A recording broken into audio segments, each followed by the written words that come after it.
Hello students, we were discussing the gaseous laws. So, in the previous video we have discussed some problem related to the Boyle's law.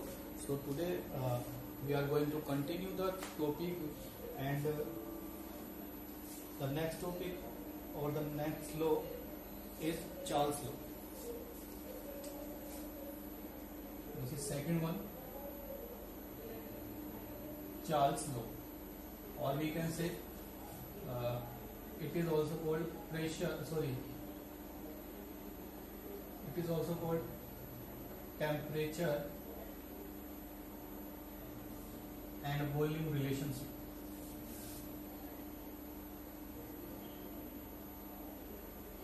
चलिए बात करते हैं.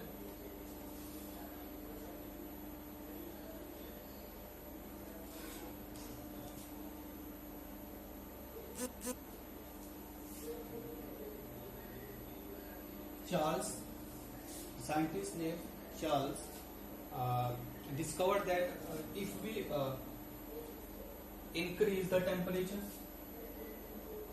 or decrease the temperature, the volume of gas or volume of gas altered. क्या होता है? Change हो जाता है. ठीक है, चेंज हो जाता है. कैसे चेंज होता है? If we increase the temperature, then volume of gas also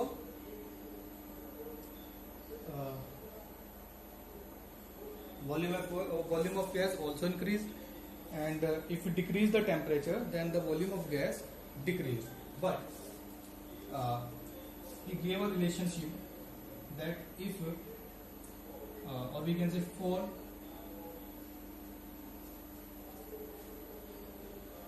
each degree rise in temperature, the volume of gas increased by 1/273.15. ठीक है, increased by 1/273.15 if initial volume of gas be V0, capital भी बना लेते इसको, V0, and final volume of gas VT. Final means after increasing the temperature by 1 degree. So ठीक है,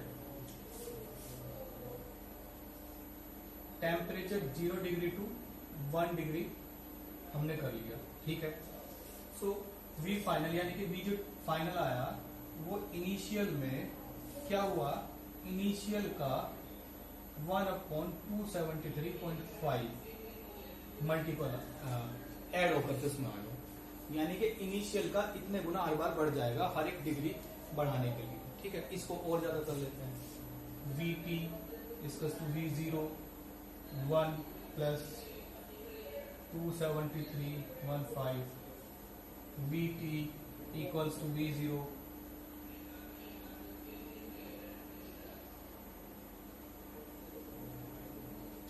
कुछ गड़बड़ है.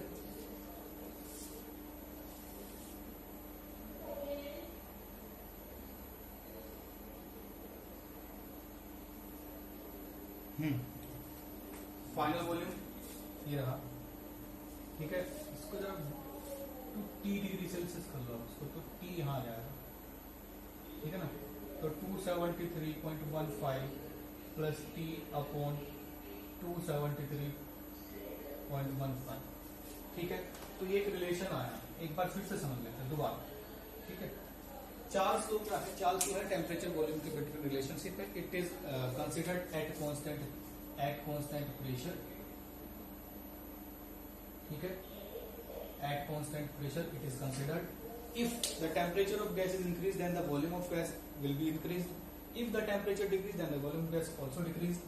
For each degree rise in temperature, the volume of gas increased by this one. अगर 1 डिग्री बढ़ाया तो 1 273.15। 2 degree बढ़ाओगे तो 2/273.15। T degree बढ़ाओगे तो T upon 273.15। If the initial volume of gas is V0 and the final volume of gas VT, final volume of gas after rising temperature, after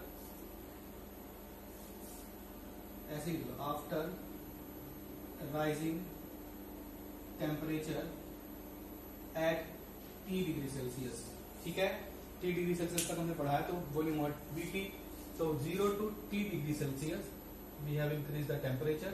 VT क्या होगा, volume, final volume gas क्या होगा, increase हो जाएगा कितना, T/273, क्योंकि 1 each degree यानी कि 1 डिग्री सेल्सियस अगर बढ़ाओगे तो 1/273, T डिग्री बढ़ाओगे तो T/273, किसका, इनिशियल का, ठीक है, इनिशियल का हो जाएगा। तो इनिशियल प्लस जितना बढ़ा उतना, इनिशियल था और इनिशियल में इतना बढ़ गया, तो इसको सोल्व करके ये आया। तो यहां से एक न्यू स्केल डेटा मिला, न्यू स्केल ऑफ टेम्परेचर, ठीक है, which is always which is always 273.15 greater than the degree Celsius. यानी कि यहां से एक रिलेशन बनेगा, जैसे कि एक अभी मैं बता देता हूं, VT/V0 इक्वल्स टू क्या होगा, 273.15 प्लस T अपॉन 273.15, ठीक है। यहां से एक रिलेशन बन रहा है। इनिशियल वॉल्यूम था 0 डिग्री सेल्सियस पे इतना, तो T डिग्री सेल्सियस पे T बढ़ गया, यानी कि हर बार एक वैल्यू ऐड हो रही है 273.15, ठीक है। तो एक डिग्री सेल्सियस में अगर हम 273.15 वैल्यू ऐड कर रहे हैं तो एक नया स्केल बन के आ रहा है कि इस टेम्परेचर पे इतना, तो इस पे इतना।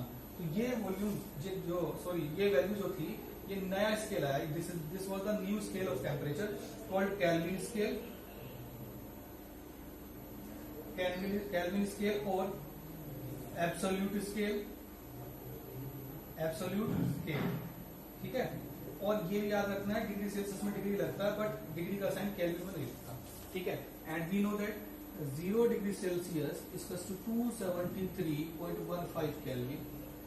दिखाई दे रहा, ये 0 डिग्री सेल्सियस पे वॉल्यूम थी हमारी, और यहाँ देख लो इतना केल्विन आया 0 डिग्री सेल्सियस पे ये। तो यहाँ से एक रिलेशन बना, अगर मैं कहूं V2/V1 देन T2/T1 और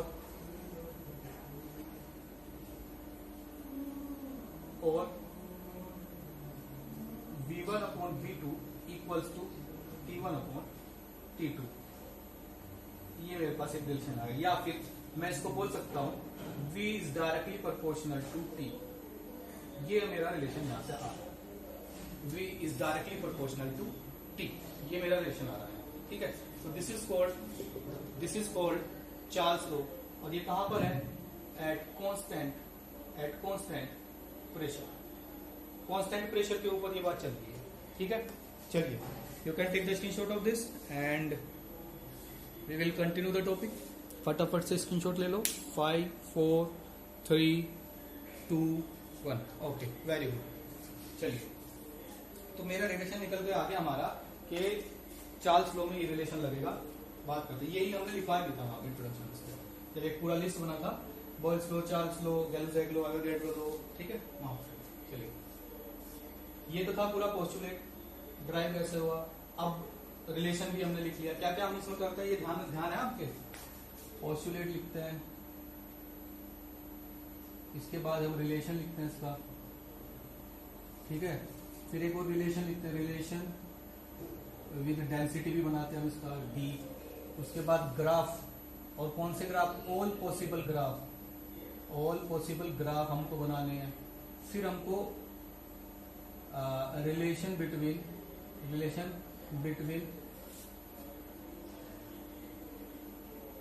constant values in different practical, वो अभी बात समझ आएगी आपके जब करेंगे, ठीक है।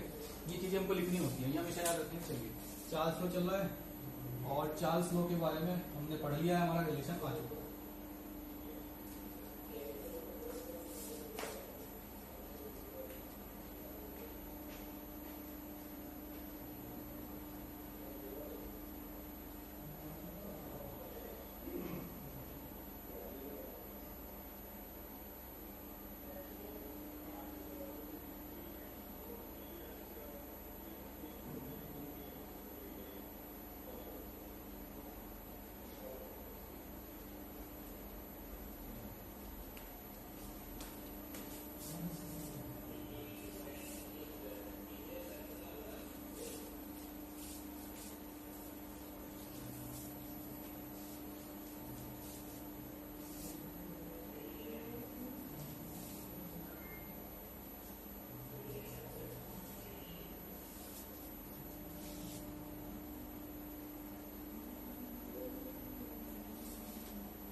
तो भैया चार्ल्स लॉ को आगे बढ़ाते हैं, कहानी इसकी गाड़ी। ये आ गया हमारा v directly proportional to t, या फिर इसको मैं लिख सकता हूँ v1 upon v2 equals to t1 upon t2, और v1 upon t1 equals to v2 upon t2। दोनों बात ठीक है, ये भी सही है, ये भी सही है। तो हमने क्या किया, पोस्टुलेट लिखा, रिलेशन बनाते हैं। रिलेशन विद डेंसिटी अगर हमको बनाना है, as we know density equals to mass per unit volume. ठीक है भैया, density equals to mass per unit volume. यहाँ पर टर्म कौन सी है, वॉल्यूम का है, तो volume equals to mass upon density. As we know mass क्या होता है बेटा, कांस्टेंट रहता है, तो यहां से निकल के आ रहा है volume inversely proportional to the density, ये निकल के आ रहा है। और यहां से आ रहा है volume directly proportional to the temperature.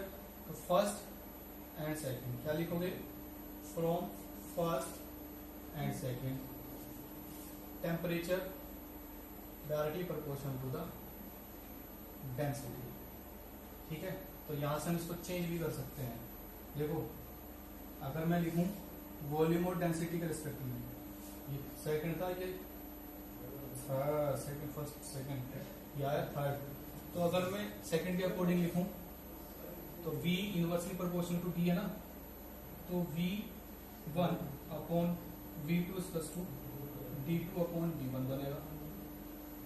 ठीक है, अगर मैं टेम्परेचर के रेस्पेक्ट में लिखूं, या फिर इसको ऐसे भी लिख सकते हैं v1 d1 equals to v2 d2। ठीक है, अगर मैं टेम्परेचर के रेस्पेक्ट में लिखूं, टेम्परेचर के रेस्पेक्ट में v ये क्या आ रहा है, इनवर्सली आ रहा है, तो t1 upon t2 equals to d2 upon d1 ये बनेगा, या फिर t1 d1 t2 d2। ठीक है, ये डेंसिटी के साथ हमने सारे रिलेशन के बना लिए। चलिए इसके बाद आता है ऑल पॉसिबल ग्राफ्स। चलिए बनाते हैं ऑल पॉसिबल ग्राफ। एक तो इक्वेशन फर्स्ट से बनेगा ग्राफ, ठीक है, एक इक्वेशन फर्स्ट से बनेगा और एक फर्स्ट से ही बनेगा, बस छोड़ दो सारी बात। चलिए आ जाओ यहाँ पर, ये बना ग्राफ। यहाँ पर है हमारा वॉल्यूम या टेम्परेचर, चलिए टेम्परेचर ले लेते हैं। Temperature at X axis and at Y axis volume v। ठीक है, डायरेक्टली प्रोपोर्शनल है तो क्या आएगा, स्ट्रेट लाइन, ये आ गया एट कांस्टेंट प्रेशर। और इस पूरे प्रेशर इस पूरे प्रैक्टिकल के अंदर जो प्रेशर था वो कांस्टेंट था, और जो प्रेशर था वो था हमारा P। ठीक है, अगर मैं एक प्रैक्टिकल करूं जिसमें प्रेशर ले लूं P2, through out the practical pressure constant है, तो ये भी directly proportional. Third practical P3, ये बता। ठीक है, बहुत बढ़िया। तो दीज आर कॉल्ड क्या, ये जो लाइन्स आई हैं इनको क्या बोलते हैं हम, इनको बोलते हैं प्रेशर के रेस्पेक्ट में आइसोबार्स। क्या बोलते हैं, आइसोबार्स।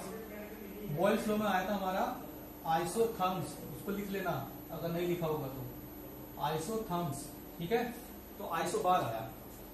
अब यहाँ पर ये तो हमने बता दिया, ठीक है, सारी चीजें हो गई, डायरेक्टली प्रोपोर्शनल वगैरह सब आ गया। लेकिन यहाँ पर हमें पूछ लिया उसने कि what is the relation between P1, P2 and P3।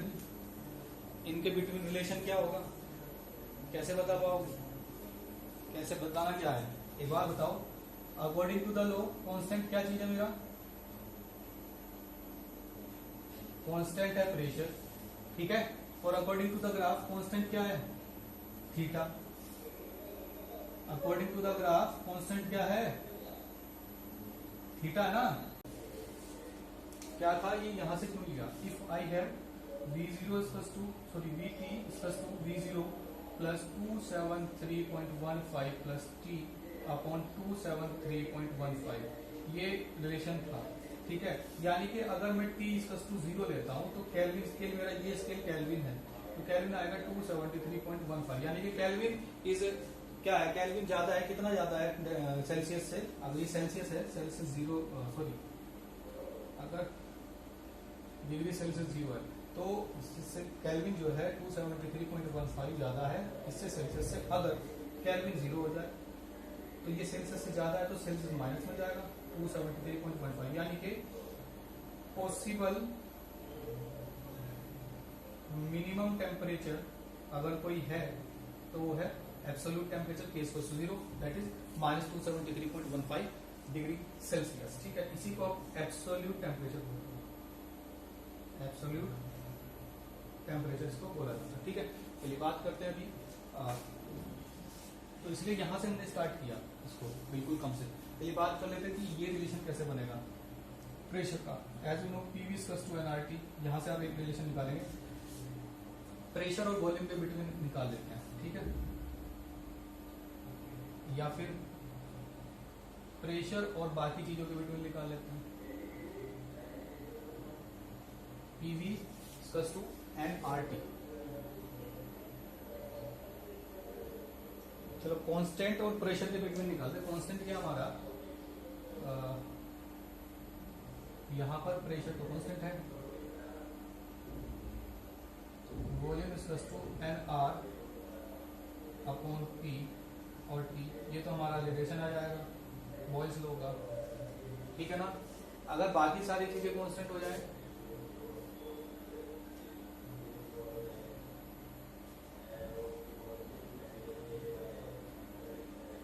अगर बाकी सारी चीजें कांस्टेंट हो जाएं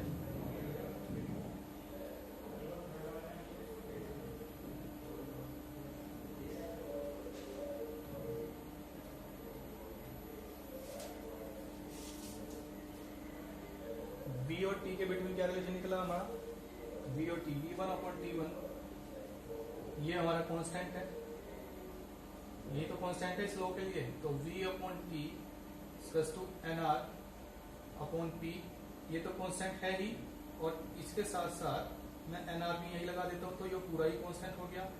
तो